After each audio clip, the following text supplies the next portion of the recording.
لجنة شؤون الأحزاب وافقت النهاردة رسميا على تأسيس حزب العدل، وفي نفس الجلسة قررت تأجيل اعتماد الأوراق الخاصة سواء بالحزب المصري الديمقراطي الاجتماعي أو بحزب المصريين الأحرار. الأسباب هنعرفها من الأستاذ فريد زهران أحد مؤسسي الحزب المصري الديمقراطي الاجتماعي. مساء الخير يا أستاذ فريد.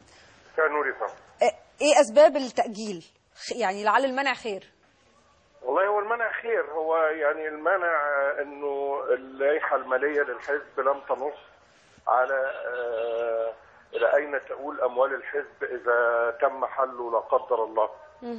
فيعني هو ما فيش في القانون ما يفيد بان ضروري ان يعني كنا نحدد هذا الامر، لكن هو من ناحيه ثانيه يعتبر امر منطقي، وجرت العاده انه مثلا في الجمعيات الاهليه بينص على ما اذا حلت الجمعيه الى اين تؤول اموال هذه الجمعيه.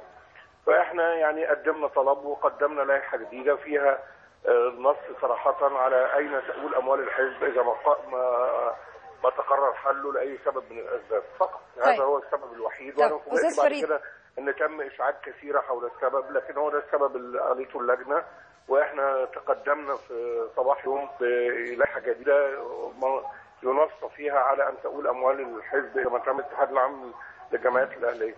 جميل. بتتقدموا بالجديده لكن مش بتعيدوا اجراءات التقديم من اول وجديد؟ لا ما فيش عدد اجراءات التقديم ولا حاجه، هو مجرد ما احنا بس يعني اضفنا هذا السطر للائحه الماليه وقلنا العدد النسخ المطلوب وفقط يعني. تمام. انا بشكر حضرتك شكرا جزيلا استاذ فريد زهران احد مؤسسي الحزب المصري الديمقراطي الاجتماعي.